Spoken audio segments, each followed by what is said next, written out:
Good evening, everyone, and welcome to our 2025 School of Languages public lecture. My name is Michelle Kohler, and I'm the principal of the School of Languages. It is our great pleasure to host this event with our special guest, Professor Joseph Lo Bianco. I will introduce Joe in a minute, but first a little background about the focus of our evening. For some time now, as educators, particularly interested in language and languages, we've watched the rise and fall of the place and value of multiculturalism in society, and with that, multilingualism. In more recent times, it seems that nothing can be taken for granted. The rights and values that we associate with democracy, and which have been hard won, are certainly being tested.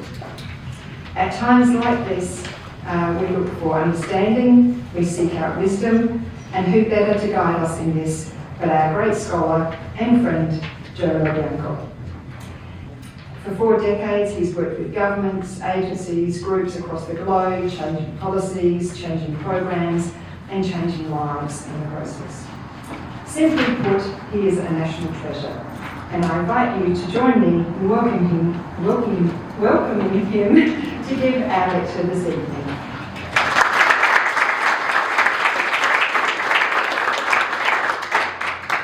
Michelle, that was very kind indeed, thank you. When I mentioned to someone in Melbourne that I was going to be talking about democracy and multilingualism, they said, well, those two things are just two carriages moving in parallel. They don't actually come together.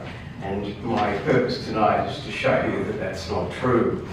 On this image, we can see basically a satellite map of the Korean Peninsula, parts of China and Japan. And it's interesting to note, as a beginning point here, that it's disappeared, that the north part of the peninsula is called the Democratic People's Republic of Korea, but is in no way democratic, I think, by the definition of anyone in this room, though if someone disagrees with me, we could have an interesting discussion about it. The southern part, where all the bright lights are, calls itself the Republic of Korea. It doesn't use the title democratic. They've just impeached our president for impinging on their democracy. They've had a very hard struggle for democracy, and they are a democracy.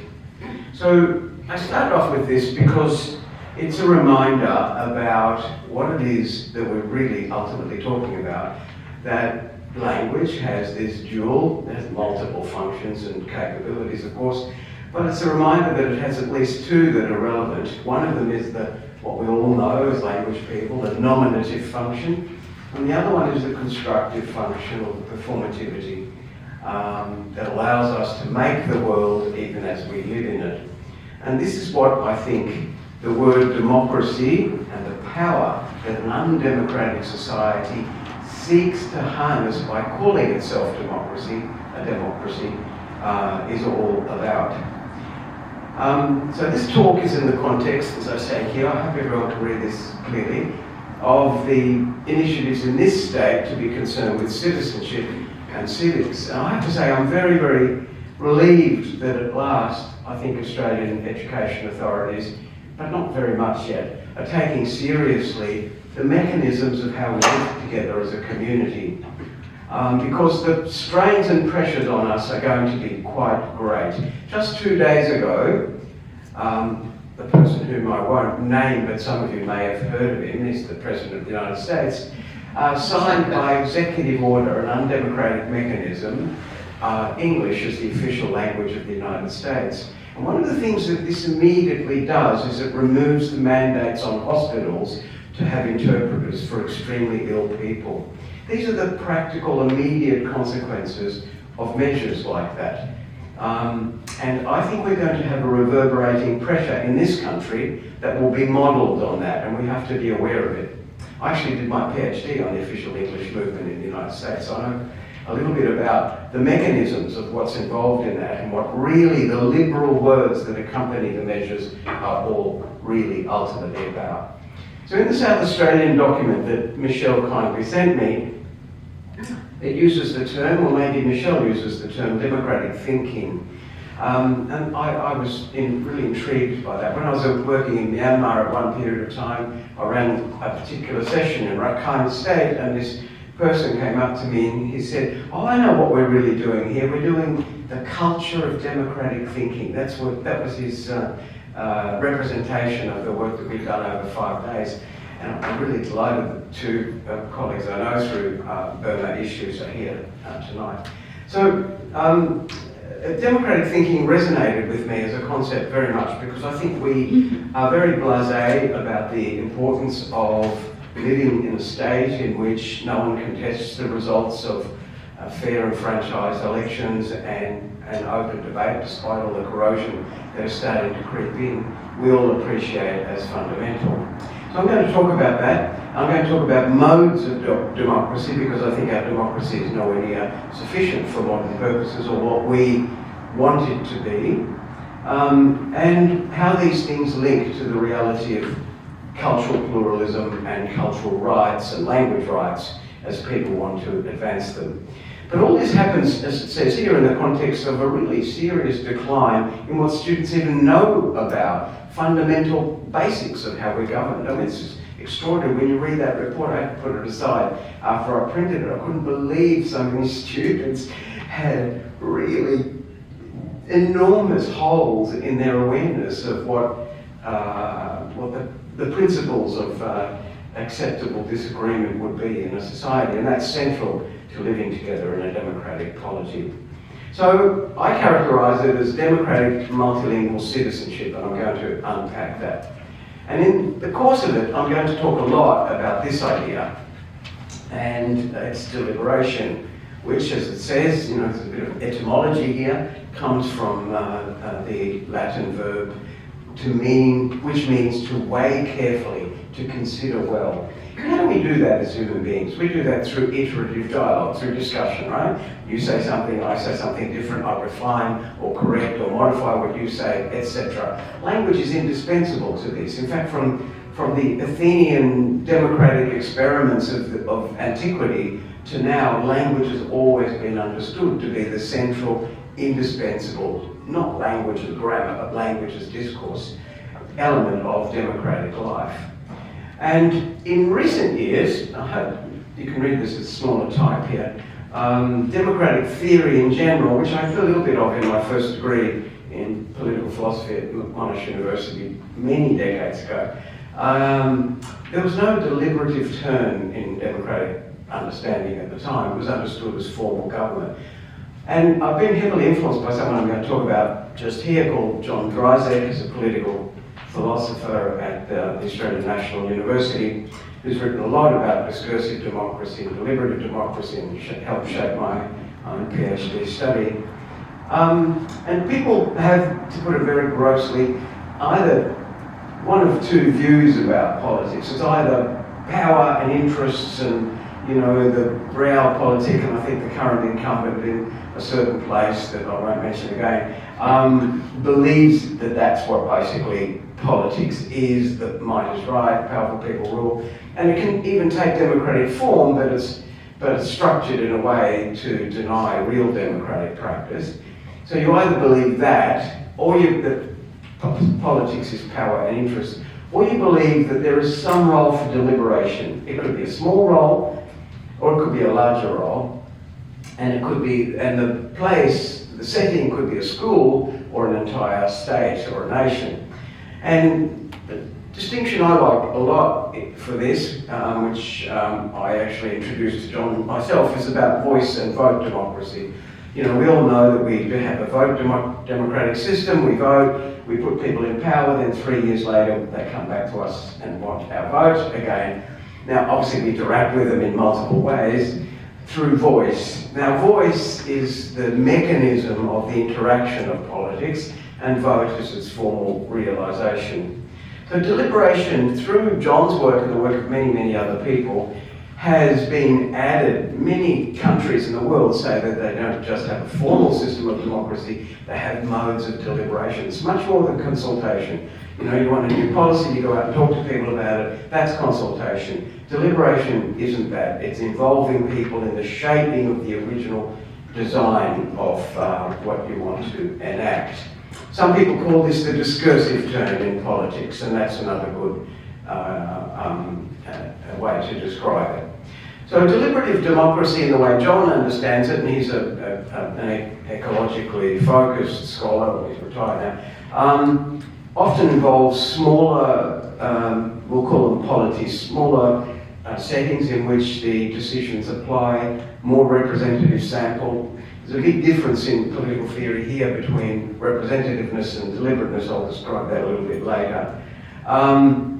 To focus on an issue, to build consensus, and lots of groups, I don't know if anyone has ever seen this, a remarkable video of a Kenyan tribe in which before any significant decision is made, the men line up in a row, and the person at the back stands up, says his piece, stands up from the front, walks to the back, sits at the back, replaces someone who gets up and walks to the front, says his piece, and they do that in a circle around a huge space until they reach a consensus, and they can do this for 8 or 9 hours.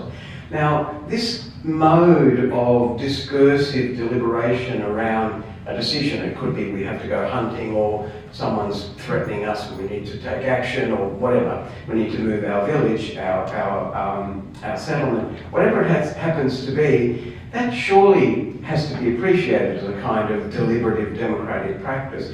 But it's never been theorised. In most theorisation of democracy are, Greece and Republican Rome, and the distinction between direct democracy in Athens and representative democracy through Rome, and that's how the United States has always understood it and its founding fathers. So, but in all cultures, as I'm trying to say, there have been experiments in participatory democracy, and we need to include them, whether they're applied in small institutions or large ones.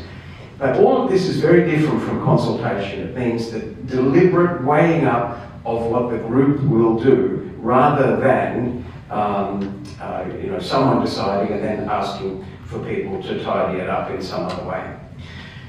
In our system, we have what I'm going to call a political community. We are a political community of voters, and when we are normally understood as a political community, we're understood as people who vote Liberal or vote Labor or Greens. In other words, we're associated with class interests or ideological interests.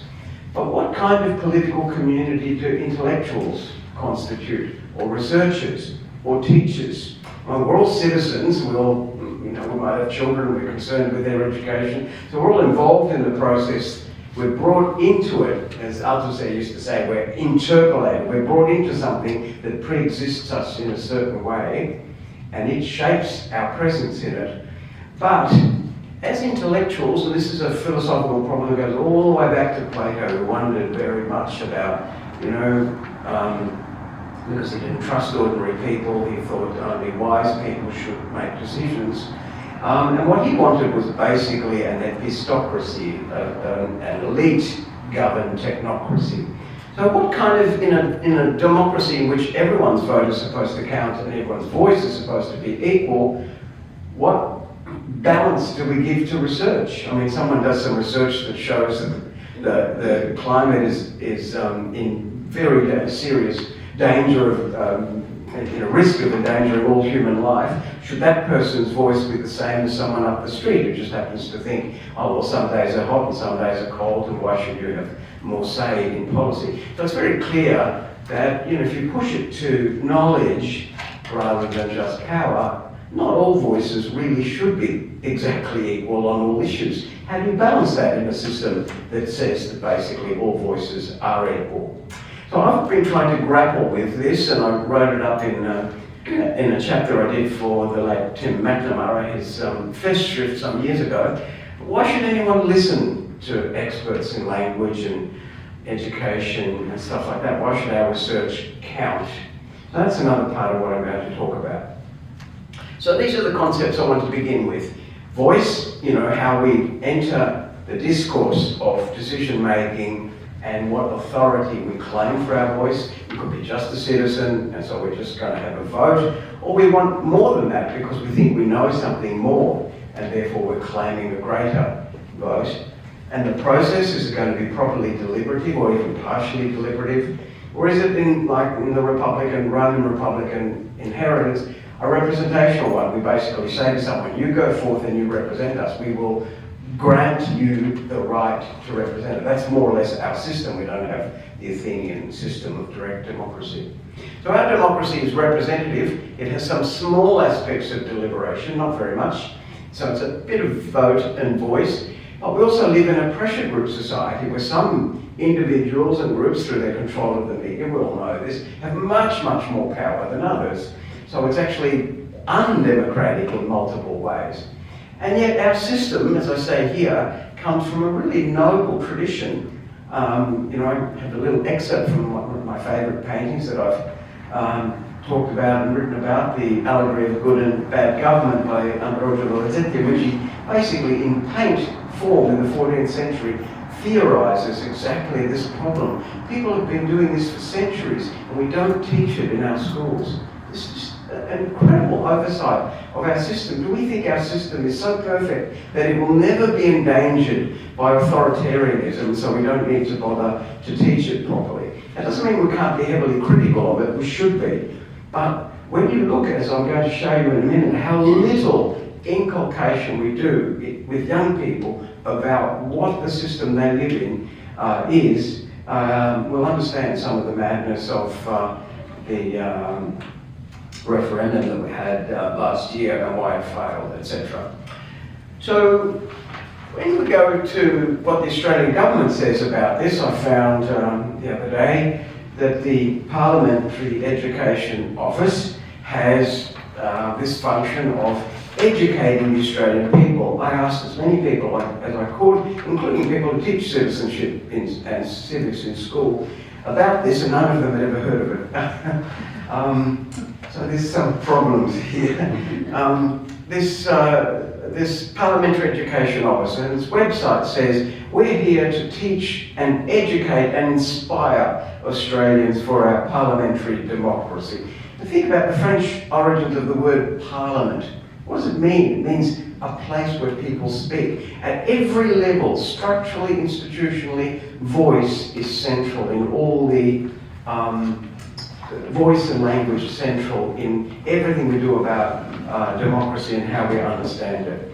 So the Parliamentary Education Office is supposed to inspire people, none of whom have ever heard of it, and this is what they say. That what they want, and all these are very noble things, they want active and engaged citizens. So this is not just formal democracy of voting and giving someone a voice and, to represent you and then you go away for 3 years. This means ongoing connection. An inclusive and equitable society, well, this is about justice, it's not strictly about democratic process. Free and franchised elections, and nothing could be more important than that, I think. And the rule of law for both citizens and government, and I really like the fact that they say it that way, that and government. So this is certainly commendable, inadequate, but commendable. Now, a few years ago, and the reason this happened is very important. There was a conflict about China and some people's loyalty to China above Australia. And those of us who have dual citizenship or are of minority ethnic origins of something, this is a really important issue because we know when in times of trouble, minorities are always the most vulnerable. If you look at refugee outflows from any society, there are always over-representation of minorities because they're the ones who are most threatened. Because of this, the Parliament at the time, and it was it was under the Morrison government, it was the Morrison government, initiated this thing which I and a lot of people got nervous about. They said they wanted an inquiry into nationhood, national identity and democracy. And one of the first questions one of the members of this Parliament asked a delegate who came along to represent her community, a Chinese Australian person, was about her loyalty to the Chinese Communist Party. That's the level of immediate vulnerability that people can experience at times like this. So that committee went into this and actually produced a very good report. If you're interested in it, Catherine Travis, and many of you know, Nick Evans and I appeared before and we advocated, look, if you're interested in doing this singular national identity story, it needs in Australia to include pluralism, shared English and linguistic diversity within it to protect our diversity. But these are some of the recommendations they made. So what could have been a problem was averted. But if you think about social conflict in Australia today, and someone comes up with an inquiry like this, I think we have to be nervous. This is the process that they produce, strengthening Australian democracy. Okay, so I'm going to get into some bits of theory now. We start off with this severe-looking gentleman called Max Weber. As I said, I did a political philosophy degree at Monash University many years ago. And in the first lecture, in fact, Professor John Fitzgerald, who's a China history specialist, recently wrote a paper in which he starts off specifically with this quote. What is the modern state? How do we understand the state? And most people, you either take a Foucauldian critical approach to power, or you take this, and this is the more standard approach. He says, a state is a human community that claims the monopoly of legitimate use of physical force within a given territory. That's a succinct and pretty brutal definition. In other words, a state is an entity that you give legitimacy to that is able to exact violence on you or to constrain you in some way, but it construes you as having given it the power to do it. And as I said, when I studied politics, this was the first thing you did. You learned about Max Weber's view. This was a lecture gave in 1919 in Munich. So the three elements of this are territory, a territory that's bounded, in other words, it's not claiming other people's territory and it's recognised by everyone else. The monopoly violence means it takes weapons away from the citizens. I know there's a massive complication to this in one part of the world.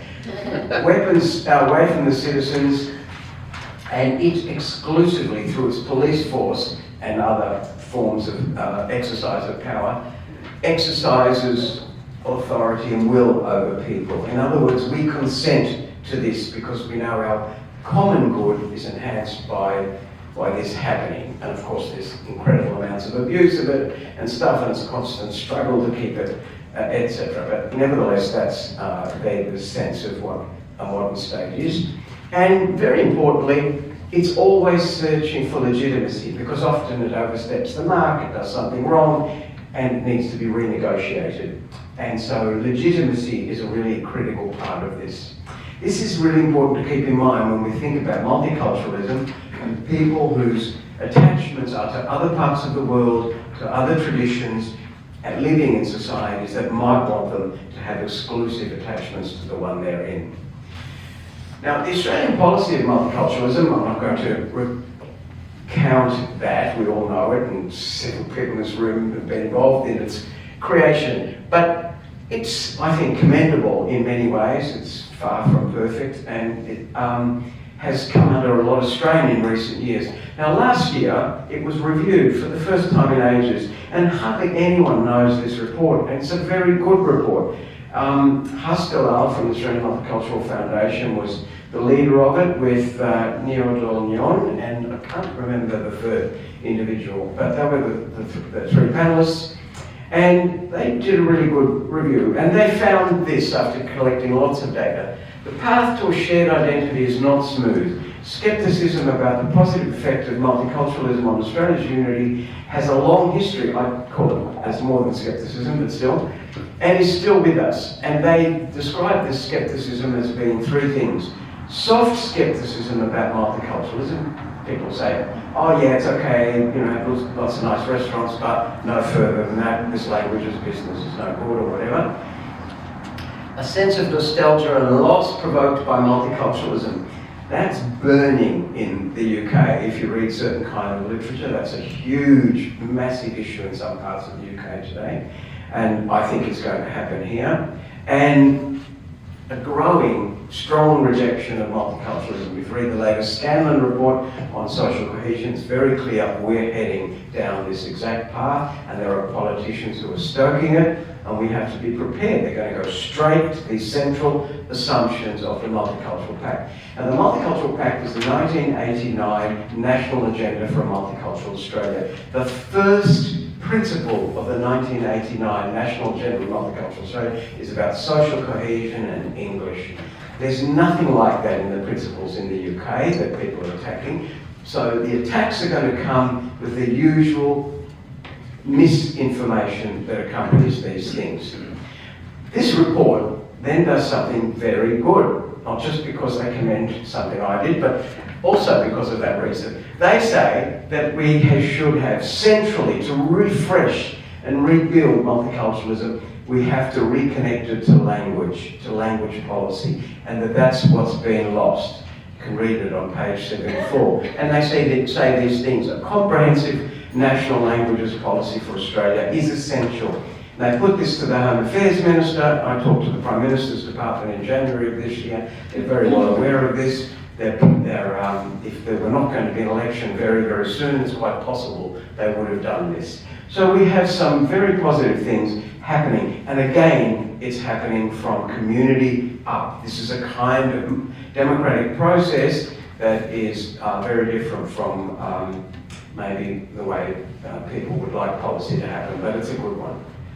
So now I'm going to describe what some of these processes are. I'm going to introduce you. I assume people don't know her work, but if you do, that's fine. One of my favourite writers in this, Elżbieta Martynia, who's a Polish sociologist who did her research on the rise of Solidarność, the overthrow of the communist regime, which was a kind of solidarity between Pope John Paul II, who was, of course, as you all know, Polish, the Union Solidarity movement called Solidarność, and bottom-up, what she calls performative democracy. And I really love that term, and I'm going to use it a bit, and so I'll introduce it. What she talks about, when she does this study, this really fine study of theatres. I was in Poland last year, and I visited one of the places that is in her book, experimental student theatre, which helped.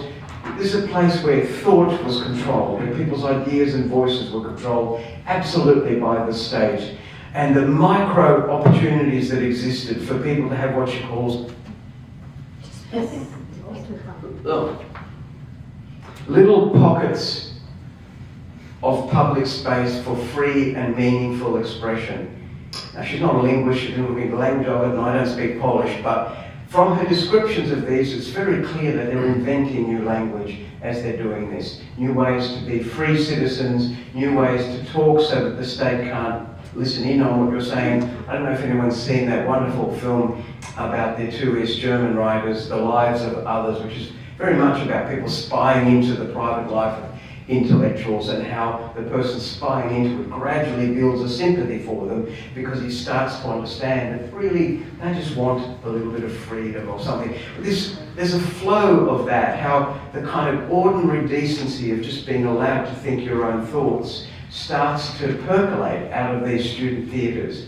And she builds a really good case for understanding this as a form of democracy in an authoritarian system. I call it vernacular and performative democracy. She calls it potential and political life, and then makes this wonderful statement. She says, it easily escapes theorists.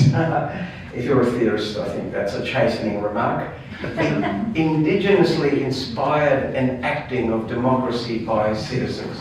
Many of you would know James C. Scott's book about the Malaysian peasants speaking back to power. It's a very similar kind of thing. The way in which ordinary people, oppressed by systems, still find space to speak back to tiny moments. And if you can cultivate those, you build a sense of solidarity and the possibility of non-violent transformation. Now, what's important about performative democracy is you can't will it, you can't produce it, governments can't stimulate it. It has to come from people, it has to be imaginative and improvisational, and as she says, it deserves a legitimate place in our broader reflection on democracy, and I think that's terrific. Now, I've looked at I wrote something, I'm just going to give you the examples in a minute, then I'll point the article to you. These protests which take throughout Southeast Asia and Asia in recent years, but there's also a couple. This one is the sardines in Italy. I'll describe them in a minute. What these protests show, the umbrella protests in Hong Kong, the red and yellow shirts, that is the monarchists and the Republicans, the sardines protests in Italy, because they're squashed into these squares like sardines. the Arab Spring in Tunisia, people power in the Philippines. All of these are vernacular and performative, but also very unique. They're civil protests, but they don't all become fully democratic. It's interesting, the salute here, if you look at the way the revolution in Myanmar proceeds and the way people protest in Thailand, they all give this three-finger salute, and that's fostered by the Milk Tea Alliance across Southeast Asia. And as Christine Chan writes about it, she said, this is Gen Z or Gen Z citizens and netizens with a regional perspective who want a cross-border political solidarity through symbolic communication that's co-opted from the Hunger Games, so it has no political purpose. I don't know anything about the Hunger Games, so I assume it has no political purpose. It comes from whatever that thing is, the Hunger Games. For protests in Thailand in 2014, the military coup on the 1st of February 2021 in Myanmar, and in all cases the self-initiated, spontaneous bottom-up. Now we know these kinds of things are very particular to local situations, but they share something very close to what Matsinya is talking about. They create a new language for sociality, a new form of democracy. And the multilingual education movement in Southeast Asia that I've been part of, and some other people in this room have been part of, is described in this book that we've just published, edited by the late Professor SoL, to whom it's dedicated, and David Hirsch she's from Mahidol University in Bangkok, he's from Sydney University, and this beautiful cover of two Lao girls, minority community Lao girls. And over here, I've got the process of how policy is made through argument. I'll just have to describe this very quickly. It's in my article, which starts with a quote from Victor Hugo about the idea of an idea whose time has come. His basic point is that at certain points in history, ideas become more powerful than the military. I don't really agree with that necessarily, but it's a wonderful idea. So at certain points in history, ideas have staggering power. And those points are when people have created the kinds of movements that I've just been describing, and that Matsinya talks about in Poland. In policy terms, it's where, the problem stream, someone notices a problem in life, policy officials are struggling to develop a solution to this, and politics comes in, and some people, through ideas, open what is called a policy window. And this is the connection between these kinds of movements, debate, democracy, and multilingualism. So I want to now describe, what time should I finish? Am I taking too long? Yeah, okay. I was going to talk about Donald Horne and the Rocky Country and assimilation, and what I was going to say in that is that one of the things that we're contesting in this argument is the naturalization, that what should happen with migration is the melting of migrants. This is the idea of the melting pot. It comes from, incredibly, a wonderful woman called Emma Lazarus in New York. I'll describe what she did about that in a minute, even though she didn't mean it in the way it's been taken to be now. And Donald Horne, the reason I've got an unmade bed there is because he said that the best way to be a successful multicultural society was for it to be done in bed through intergenerational production of... you get the meaning, I won't go into it anymore. Okay, so this is only 5 pages in this book in which she talks about wowsers and snobs and women and Catholics and city dwellers and bushies and the underprivileged. These are all the marginal categories in Australia in the 60s when he wrote The Lucky Country, the most famous social criticism of Australian society that has ever been produced, and it's just had its 60th anniversary. We had a conference about this in Canberra in December. That's why I've got some interest in it right now. He said, Australians do not wish their nation to be a muddle of permanent national minorities. Assimilation is best made in bed. Well, it actually isn't. We've abandoned it through these processes. I'm going to go through this quickly because unfortunately I'm running out of time. But one of the ways we've abandoned it is the work of people like Jean Martin and Charles Price and Ian Hung and Ghassan Haj and other people who worked with refugee and migrant populations and displaced persons, and established the idea that it would be possible to be different and equal in the same society. We learned a lot from Canada, which was going through the same process, thank you, Scott. And, but a lot of it was innovated here. What was most innovational in Australia, I've summarised, taking Jean Martin's ideas, on this slide. From the late 60s to 80s, we had three things that came together that produced it here. Compulsory voting, so again, democracy, vote democracy, which allowed the voice of ordinary people through relatively liberal, meaning free, citizenship pathways, and compulsory voting. So once you are a citizen, you're required to vote. The issues that are important to you get on the public agenda, and then the economic discrimination of post-war secondary labour market led to emergent, articulate, second-generation children of post-war migrants, which overthrew this ideal that Donald Horn and everyone else had. There's a wonderful study by I think his name is Neville Gardner, Histories of Chinese and Japanese Residents Challenging White Australian Policy, which shows the bottom-up processes in which ordinary people did exactly this thing. The very ordinary way of doing extraordinary things. It's a really good history study.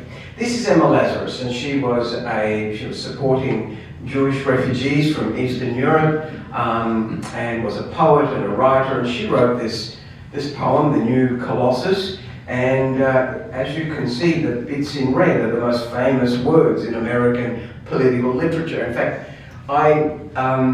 doing my PhD, I interviewed a politician, and I asked him at one point if he could define for me what American senses of difference and multiculturalism were, and he literally closed his eyes, lifted his head and said, "Give me your tired, your poor, your huddled masses yearning to be free." That's the power of these words. I mean, they might ignore them, contradict them in reality, but they have this immense poetic power in the American sense of what it means to be a citizen of the state. This entire statue donated to them by the French, this was implanted on the base of the statue after Emma Lazarus's death, so she never saw that. But this poem that she wrote was basically her celebration of the fact that Jewish East European refugees escaping pogroms were able to find a free life in New York.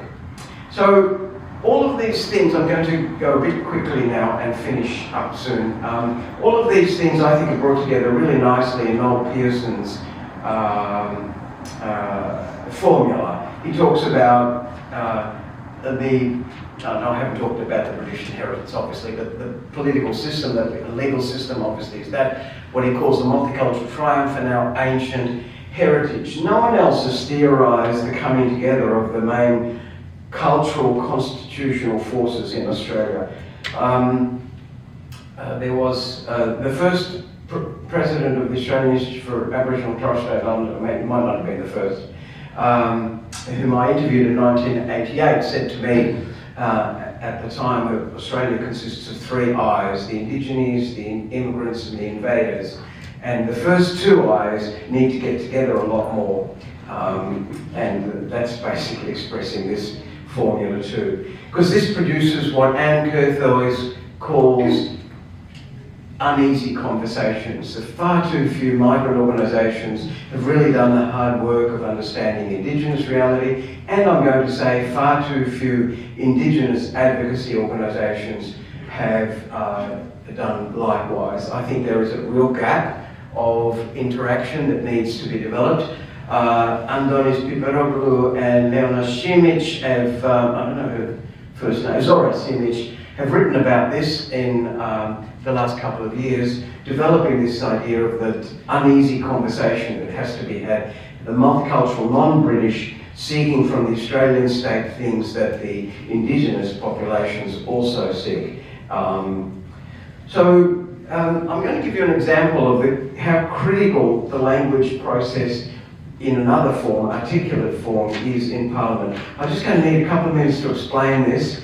This I took from Hansard. and it occurred in 1999. It's the only time that Aboriginal bilingual education has been properly debated in our Parliament, in our federal Parliament. There were 48 speaking turns, and I've reproduced number 48 there. The first one was the member from the NT at the time, Mr. Snowden, and he basically says, is the PM aware of the decision by the NT government to phase out bilingual education in Aboriginal schools, right?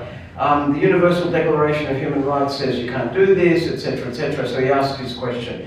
And the minister at the time says, I find it incredible that a question about literacy among Indigenous Australians should be raised by the Labor Party. Now there you have the gap between this framing and that response is a classic problem of political discourse. A total reconstruction, completely denying what was said in the initial one.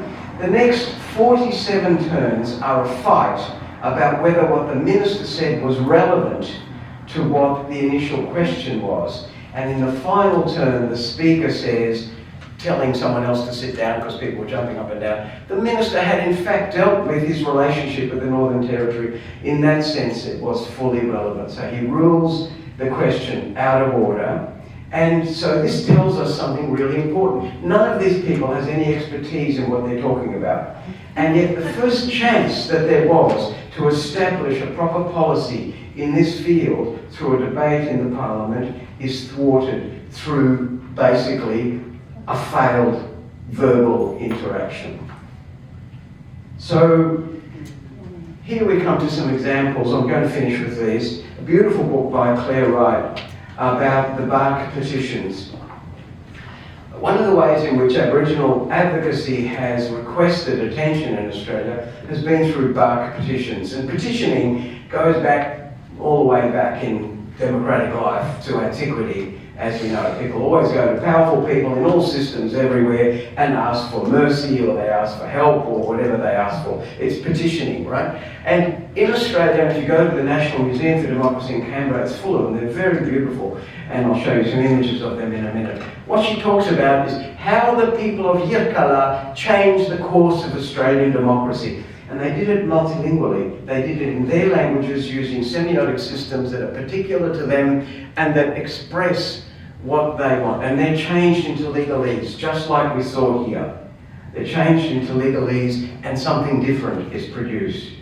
And this is the original, one of the 1963 Yirrkala Buck petitioning. Someone's analysed it with its words in Gumatj and in English and the symbols. These are land rights petitions, beautifully displayed in the museum, that symbolically and communicatively request recognition of land rights. So this is one of the oldest democratic acts in any society, naturally emerging from people's forms of expression. So you can see language, how would it be possible to have a democratic system that squashed this kind of multilinguality? You would squash all of this expressive form. In other words, their voice would be taken away. But it's not just actually Indigenous. I was astonished when I went to Ballarat once, and we had a conference there a couple of years ago, that actually the only eyewitness account of the Eureka Stockade, which was basically the first revolution in Australia, if you can call it that, a small revolution. 27 people lost their lives. Miners and the British colonial administration. The first and only, really, account of this is by Raffaello Carboni, who was a mate of Garibaldi and Mazzini, revolutionaries struggling for Italy's independence in the middle of the 19th century. And he wrote about this, and he made famous statements. He's the person who made the Eureka flag, which is now associated with radical democratic politics in Australia. He made it have this meaning, irrespective of nationality, religion or colour. Salute the Southern Cross as a refuge for all the oppressed from all the countries on earth. That's a little bit like what Emma Lazarus was saying in New York. So the original book, which is very weird, I can tell you, shows signs that it was originally composed in Italian, translated into his very stilted English. He was very fluent in French, so there's a lot of French in it, and quite a lot of Latin with many high-sounding concepts. So some of the most important claims on Australian democratic practice have actually been multilingual from the beginning. I'm just going to finish now. So all of this work happens at a time of great endangerment for languages in Australia, especially Aboriginal languages, Indigenous languages. We're facing the greatest rate of language extinction in human history. 70% of languages threatened with extinction within two generations, and the UN Indigenous Decade of Languages. And yet in our Parliament, we have no capacity, there's no deliberative mode. It goes into this adversarial system where it's swallowed up by people who don't know what they're talking about. That's why we need deliberation attached to expertise outside of the formal deliberative process. I'm just going to finish with this one. So these are the connections I see between democracy and cultural pluralism, especially multilingualism. Democratic participation and inclusion, I won't talk about all the points. Representation and political legitimacy, social cohesion and national identity. I think that people who are socially critical should talk about national identity, otherwise you leave that question to people who have the intention to exclude rather than include. Deliberative democracy and public discourse. If we don't build in, especially with very technically complex issues like climate change and biometrics and deep fakes and AI and all these, if we don't build in a power and a capacity for expert voices in these things, who's going to decide them? I think the example has already been given to us in another place that twice I haven't mentioned today. By someone wielding a chainsaw. So deliberative democracy and public discourse, rights and equality, conflict and accommodation. Those are what we're going to do. I was going to talk about Tunisia, I can't do that, and linguistic human rights and other things. These are some of the people who've inspired my thinking on this. I should mention who they are, but you can see their names there, and I'll thank you very much and leave it at that.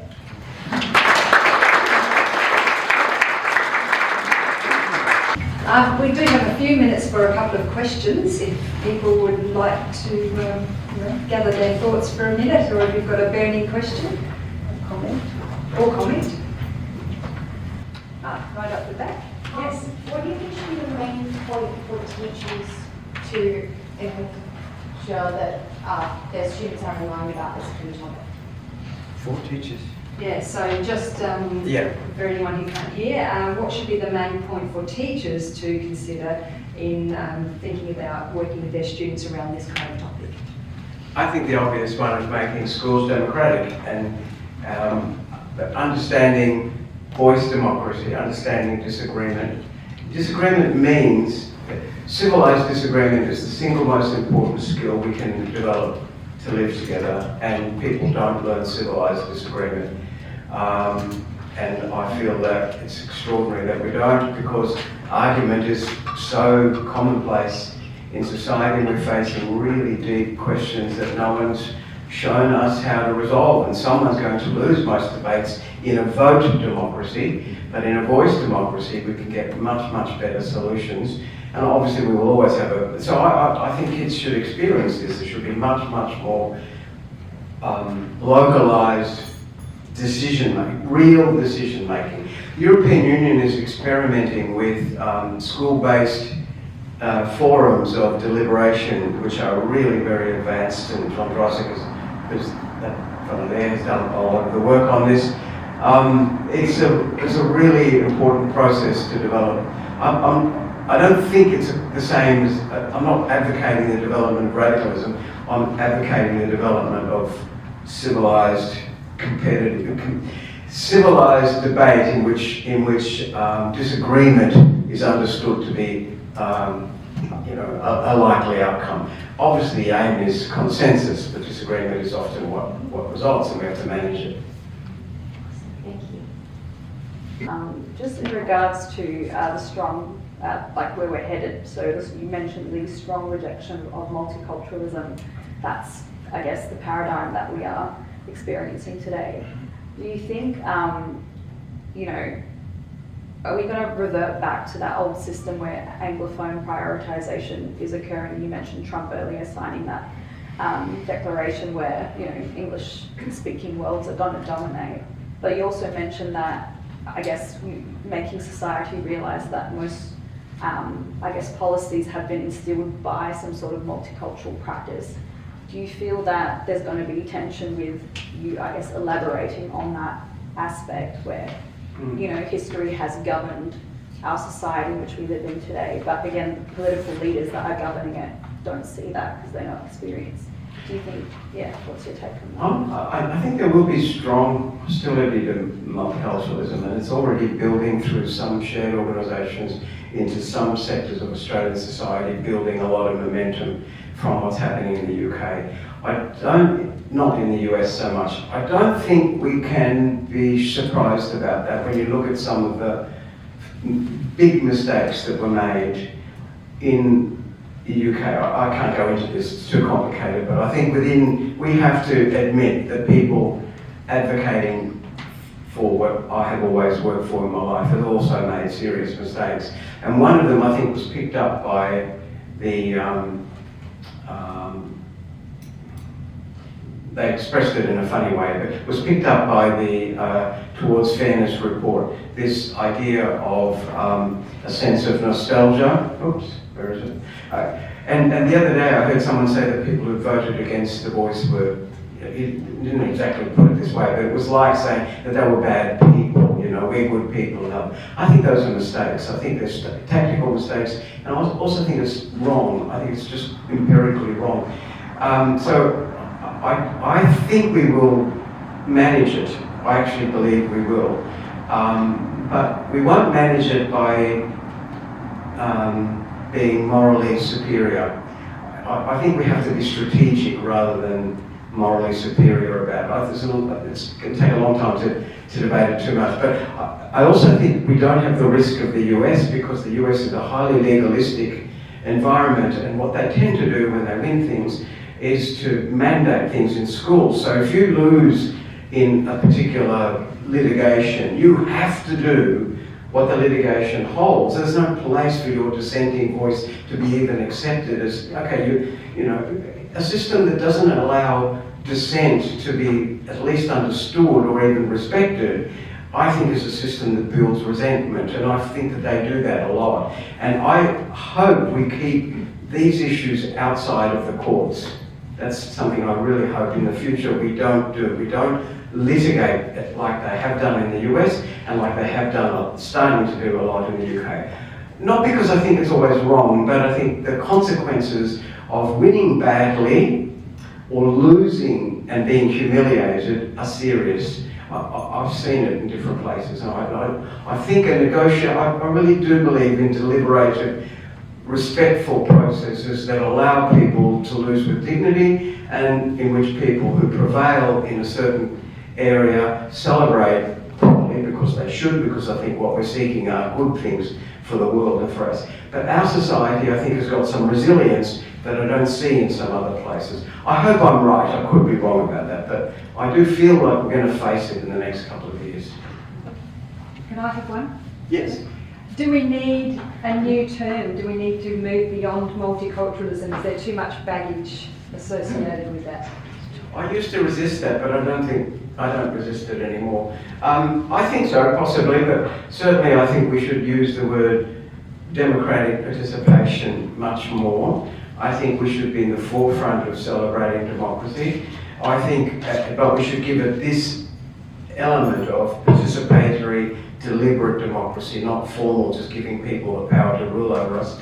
I think that, you know, as some colleagues here know, having worked together in Myanmar, you know, people are slaughtered in the streets in many parts of the world for things that our students have and don't even appreciate that they have and understand. And so when I've come back from places like that, I worked in Sri Lanka at one point in one period of time during a horrible section of the Civil War, and it was a very, very terrible manipulation of an election. I came home and I remember talking in a school, and it was just this an extraordinary inability for people to understand that what we have in our society, for all its faults, and I'm a criticiser by inclination, there's a lot to criticise and improve, but we have the mechanism whereby it's possible for people to do those things without being put in jail. And I think that that's really something that we have to develop, and new terminology is often necessary. As Martina talks about in this, you know, when you create change, you create new labels for things. Or Raymond Williams talked about this a long time ago. You actually create the future in the new labels you give to the present in the now. We talked about, you know, language at the same time is the inherited, you know, most of what we say was said by people generations ago. We get very few new words. But when we change society, we change the possibility of the new comes in discourse first and foremost, the new labels we give to things. Then they become lived realities, and then they become norms. Language is, we're just not aware enough of language and its power and centrality in how we live together. What do we do most of the time other than breathe? We talk to each other. Lee. Professor, I think I'm very impressed with your bringing us to another horizon of different things throughout the world, the history. But in here, just think about, in your opinion, where the ideas of democracy and the ideas of democratic-like non-democracy should be integrated in our school curriculum. I think they should be integrated as explicit knowledge and experience. I think you have to learn about things as knowledge and also learn. I started off with the comment that I think came from Michelle about democratic thinking. That's not explicit knowledge, that's an attitude. That's an attitude of just accepting that essential in democratic life is, it could be, disagreement makes it sound negative, but it isn't negative. It's just about dialogical, the way Socrates imagined it, you know, two interactants together, and actually, you know, the first thing one person says in Greek, it was called the thesis. The person who opposed them produced the antithesis, the antithesis. As they kept talking, they produced the synthesis, which was a shared new view. When someone new came into this, that synthesis was a new thesis for someone else. So it's this dynamic process of constant creation of change.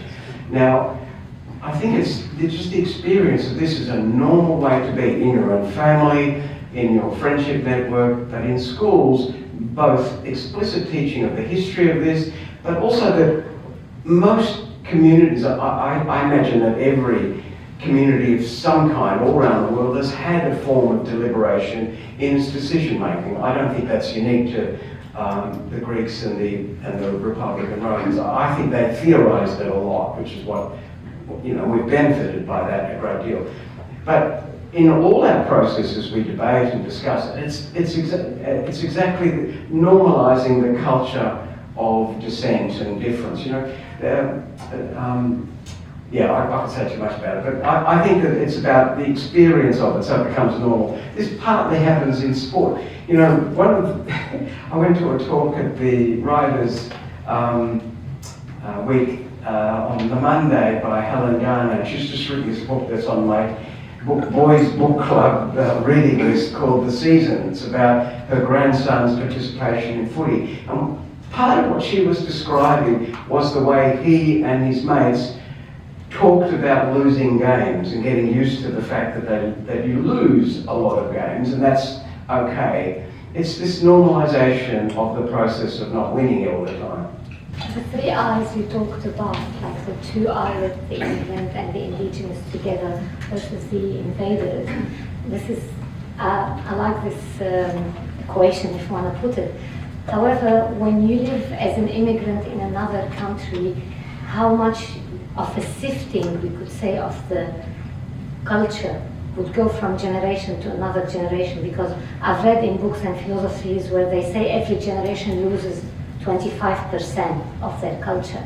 So where do we arrive with multiculturalism when we are continuing from a generation to another? How do we keep these two eyes floating? Well, this is one of the objectives of a multicultural democratic citizenship, to keep multilingualism vibrant, and we're not doing it. Our language, intergenerational loss among immigrants is really high, very, very high. And for a start, I've been working with the Greek community in Melbourne, and Greek was very well maintained for a long time compared to other languages, but it is now in the 4th generation. The rate of attrition is incredibly high, and if things don't stop, it'll be like Chicago, with huge Greek American population which no one speaks Greek. So this is really in train. It's the pressure of as part of this process. Colleague Stephen Lewis from the we talked to lots of young people, and I mean they have no problem about wanting to be bilingual, but they just don't do it. We have to understand what it is that this pressure, many of us have experienced it, we know what it is, and it's an enormous loss, and we could prevent it, and we should. So I think it is an objective of this new compact that I'm trying to talk about. In fact, that's one of the things I was going to say about the Tunisian example, but we'll have to leave that. Thank you, Joe. I should just say that Joe is planning to publish an article from this presentation, which will be wonderful, and people can read all about Tunisia and everything else that Joe didn't get a chance to say. I'm just going to hand over to Angela for a thank you. Look, I've got a wonderful task of thanking Joe as our speaker. I could go into the eloge of Joe incessantly, which I won't do, but I would like to make an observation, and that is that I really do think that for us in South Australia, it is time for deliberation. We have to talk. We have to talk to each other in ways that do not necessarily achieve consensus. Dissensus is a good thing. We in schools, this is more of I can see that many of you are educators, with the pressure of neoliberalism and so on, are often told what to do, told what to think, told how to act, and decisions are taken away. The magic of Joe's talk tonight is twofold. One, the idea of deliberation, talking to each other. With that, the idea of communication, community up, a very, very powerful notion. The idea of the little pockets of public space for free and meaningful expression. It doesn't have to be big, it doesn't have to be grandiose. It can be small, and in our own way, each one of us works towards this participation, deliberation, discussion. And what I really liked above all, because it's something, and of course, I can only say how it touches me and it connects with my own thinking, as of course it's doing for you, the improvisational and the imaginative. It is sometimes in the spontaneous. It is with a large dosage of imagination that we need to think through these ideas. This is the processual part of what Joe is inviting us to do. Participate, engage, really think through, talk through, not necessarily to agree, because dissensus is valuable, but let's do that. The richness then of the journey that surrounds that process is what you've also given us, Joe, and for that, immense thank you. It's absolute delight to listen to you tonight. Very, very exciting talk.